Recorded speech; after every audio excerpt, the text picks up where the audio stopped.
అలాగే నమస్తే అండి. లిక్కర్ స్కామ్‌లో ధనంజయ రెడ్డిని, కృష్ణమోహన్ రెడ్డిని అరెస్ట్ చేయగానే వైసీపీ నాయకులు వరుస పెట్టి వాళ్ళిద్దరు అమాయకులు, వాళ్ళిద్దరు సుత్తపూసలు. అసలు వాళ్ళకి ఏమీ తెలీదు. హ్మ్. నెక్స్ట్ టార్గెట్ జగన్మోహన్ రెడ్డే. ఈ లిక్కర్ స్కామ్‌ని సాకుగా చూపించి ఎలాగైనా సరే జగన్మోహన్ రెడ్డిని అరెస్ట్ చేయాలని చూస్తున్నారని చెప్పేసని వైసీపీ నాయకులు ఏడుపు. ముఖ్యంగా మా పేరు నాని కావచ్చు, లేదంటే మార్గాని భరత్ కావచ్చు, ఇంకొంతమంది వైసీపీ నాయకులు కొన్ని పనికిమాలిన లాజిక్‌లు చెప్పుకుంటున్నారండి. వింటుంటే చాలా విచిత్రంగా ఉంటది. ఒకసారి పేరు నాని ఏం మాట్లాడుతుందో వినిపిస్తా. వినిపించిన తర్వాత మాట్లాడదాం. ఈ లిక్కర్ కేసులో ఎక్కడన్నా జగన్మోహన్ రెడ్డి గారి సంతకం హ్మ్. లేదా ధనంజయ రెడ్డి గారి సంతకం హ్మ్. లేదా వైఎస్ కృష్ణమోహన్ రెడ్డి గారి సంతకాలు లేదా ఇలా చేయండి వ్యాపారాన్ని ఆదేశాలు ఇస్తూ ఎక్కడన్నా రాతపూర్వకమైన ఆదేశాలు ఎక్కడో నీకు అసలు బుర్ర పని చేస్తుందా? బుర్ర పని చేయట్లేదా? 5 ఏళ్ళు ముఖ్యమంత్రిగా చేసిన వ్యక్తి ఎవరు? 5 ఏళ్ళు అధికారంలో ఉన్నది మీరే కదా! ఇంకా రాతపూర్వకంగా ఆదేశాలేంటి? మీరు అధికారంలోకి రాగానే డైరెక్ట్‌గా ప్రభుత్వమే మద్యం అమ్మొద్దు అని చెప్పేసి అని జీవో ఇచ్చేసారు కదా! అవునా? మేమే అమ్మేత్తాం. మాదే బ్రాండ్‌లున్నాయి. చీప్ లిక్కర్ తీసుకొస్తాము. రూ. 100 ఉన్నదని 300కి మీరే అమ్మేసారు. అమ్మారా లేదా? పైగా రాతపూర్వకంగా ఏమైనా రాసిచ్చారా? జగన్మోహన్ రెడ్డికి సంబంధం ఉందా? ధనంజయ రెడ్డికి సంబంధం ఉందా? కృష్ణమోహన్ రెడ్డికి సంబంధం ఉందా? పైగా పేపర్ ప్రూఫ్స్ కావాలట. 5 ఏళ్ళు ముఖ్యమంత్రి ఎవడు? ముఖ్యమంత్రికి తెలియకుండానే మీరు మద్యం అమ్మేశారా? మద్యం పాలసీలు మార్చేశారా? మద్యం పాలసీల పైన సమీక్షలు జరిపేసి ఇట్టా కాదండి. డైరెక్ట్‌గా మనమే అమ్మేత్తాం అని చెప్పేసి ఎవరు తీసుకుంటున్నారు? జగన్మోహన్ రెడ్డి. అవునా? ఆ లిక్కర్‌కి సంబంధించిన ప్రతి ఒక్కరు కూడా జగన్మోహన్ రెడ్డి మనిషే కదా!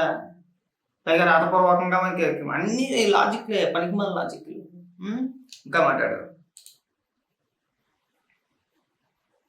పోనీ ఏ అధికారైనా హ్మ్. ఇలా తప్పు జరిగిందని చెప్పని ఎవరైనా చెప్పాడా? హ్మ్. అప్పట్లో పనిచేసినటువంటి ఏపీ బెవరేజెస్ కార్పొరేషన్ ఎండీని విపరీతంగా మీ పోలీసులు సిట్టు హ్మ్. ఎవడో ఏ సిట్ అంటే అసలు మామూలుగా జగన్మోహన్ రెడ్డి గారు ప్రభుత్వం పడిపోయి చంద్రబాబు నాయుడు రాగానే హ్మ్. వెంటనే సిఐడికి ఒక అధికారిని వేశారు. ఇంక వెళ్ళిపోతాడు. ఇంక ఎక్కడికో వెళ్ళిపోతాడు. ఆ అధికారికి చంద్రబాబు నాయుడు గారికి ఎక్కడో రకం ఉంది. హ్మ్. ఆయన ఈయన బంధువులు.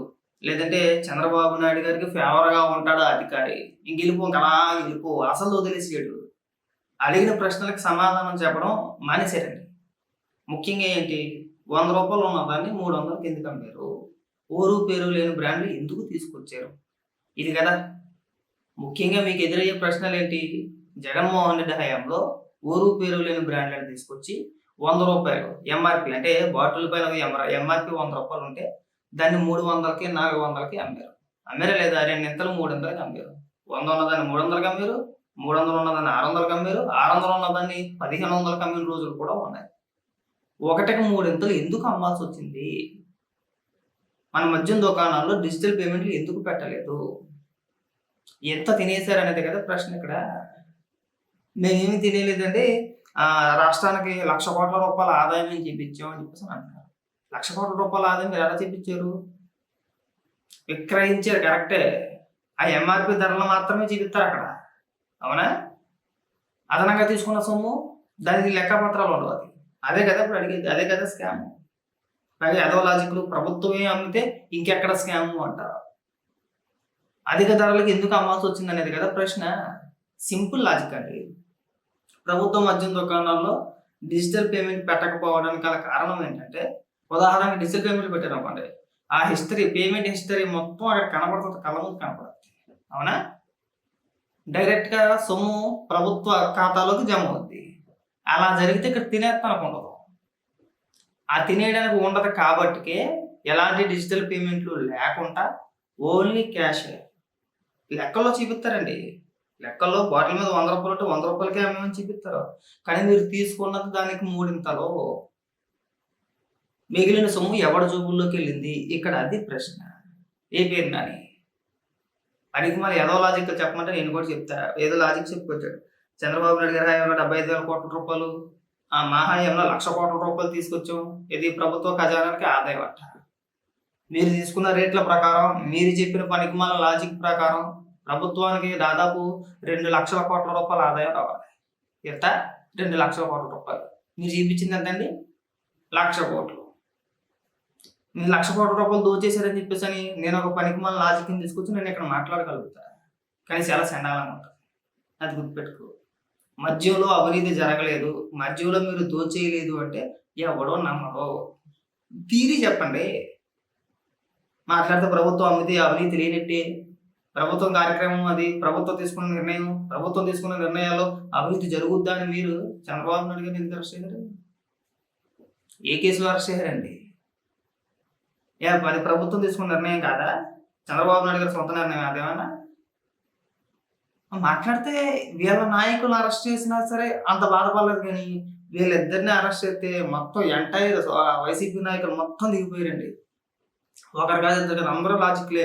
ఆ రాచమల్లు శివప్రసాద్ ఎవరో ఒక ఆయన ఉంటాడు. ఆయన అయితే అక్కడ మద్యం బాటిల్ టేబుల్ మీద పెట్టేసుకొని ఒక డ్రెస్ మీట్ పెట్టేసాడు. ఇది ఎంత. మరి మీ హయాంలో ఏమైపోయాయి పోటుగడ్డి? వీరు అధికారంలో ఉన్నప్పుడు అవే మద్యం బాటిల్ తీసుకొస్తే అయిపోయేది. పైగా ఇతర రాష్ట్రాల్లో దొరికే బ్రాండ్స్ ఏవైతే ఉన్నాయో వేటిని కూడా మన రాష్ట్రంలోకి అనుమతించరా. కేవలం జే బ్రాండ్స్. ఇవాళ ఉన్న బ్రాండ్ రేపు పొద్దున ఉండొద్దు. ఎవడో కూడా బ్రాండ్ పేరు చెప్పి తాగలా. 2019 నుంచి 2024 మధ్యలో బ్రాండ్ పేరు చెప్పి ఎవడో తాగలా. ఏది ఉంటే అది. ఇవాళ ఉన్న బ్రాండ్ రేపు పొద్దున్న ఉండేది కాదు. ఏదైనా రాష్ట్రంలో కానీ దేశంలో కానీ ఏదైనా ఒక మంచి వార్త, పెద్ద వార్త, ఏదైనా సెన్సేషన్ వార్త ఏదైనా పోతే ఇమీడియట్గా దాని మీద ఒక బ్రాండ్ వచ్చేసి ఇమీడియట్గా నెక్స్ట్ డేనో పచ్చిమందు, స్పిరిట్, అది కూడా అధిక ధరలకి. ఎంఆర్పి 100 రూపాయలు ఉందంటే అది 300కి అమ్మాలి. ఒకవేళ 300 ఉందంటే కంటే దాన్ని 600కి అమ్మాలి. ఈ అధికంగా అమ్మిన సొమ్ము ఏదైతే ఉందో ఆ సొమ్ము అంతా ఎవరి ఖాతాలోకి వెళ్ళిందంటే తెలియదు. ఇలా లెక్కలో చూపిస్తారండి. లెక్కలు ఎంతవరకు చూపిస్తారు?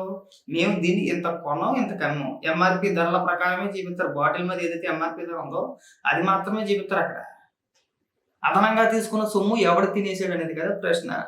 మేము తీసుకోలేదు అంటే ఎవరు నమ్మరు. రాష్ట్రంలో అందరికీ తెలుసు మీరు మద్యం ఏ ధరలకు అమ్మారు, ఎంత కమ్మారు అనేది అందరికీ తెలుసు. పైగా వాళ్ళ ప్రభుత్వం ఇప్పుడు ప్రస్తుతం ఏ వైన్ షాప్కి వెళ్ళినా సరే బాటిల్ మీద ఎంత ఉంటే అంతే. అవునా? ప్రభుత్వం క్లియర్గా చెప్పింది, ఎవరైనా అధిక ధరలు వసూలు చేస్తే కనుక మాకు చెప్పండి, మా దృష్టికి తీసుకురండి, కఠిన చర్యలు తీసుకుంటామని చెప్పేసి. ఇప్పుడు అదే అవినీతి అంట. ఎంఆర్పి ధరలకు అమ్మితే అవినీతి, ఎంఆర్పి ధరలను మించి 2 రెట్లు 3 రెట్లు అధికంగా అమ్మితే అవినీతి కాదు. ఇలా లాజిక్ అనమాట. అంటే ఈయనెవడు గొర్రె అయితే కనుక ఈయననే చెప్పిపోతారు. మోస్ట్లీ ఇలా కార్యకర్తలు అందరూ ఆ బెటలనే ఉంటుంది. తలా తోక ఉండదు, తీరు తిన్న ఉండదు. వాళ్ళు ఎందుకు సపోర్ట్ చేస్తున్నారో ఒక క్లారిటీ ఉండదు వాళ్ళకి.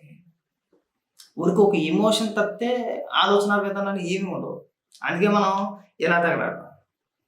పేరునని దయచేసి ఈ అప్పాబాయకు ఎక్కడైనా చెప్పు, కానీ ఇక్కడ చెప్పు. మాకు చాలా చండాలంగా ఉంటుంది. ఎదవ లాజిక్లు మనం ఇక్కడ ప్రస్తావించేస్తే మనమే ఎదవనం అయిపోతాం. అక్కడ ఎదవ లాజిక్ వద్దండి.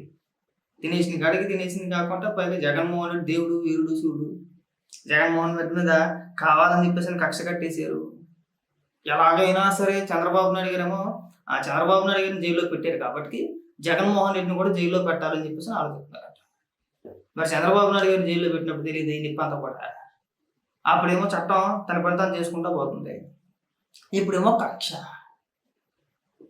మీరు తినేసింది కళ్ళకు కట్టినట్టు కనబడుతుంది. కనబడకపోతే వేరే కేసు అనుకో, ప్రజలకు ఎవరికి తెలియదు అనుకో, మీరు ఈ అబ్బాయి కోరి చెప్పినా పర్వాలా, రాష్ట్ర ప్రజలకు తెలుసు కదా, ఎవడో నమ్ముతాడా?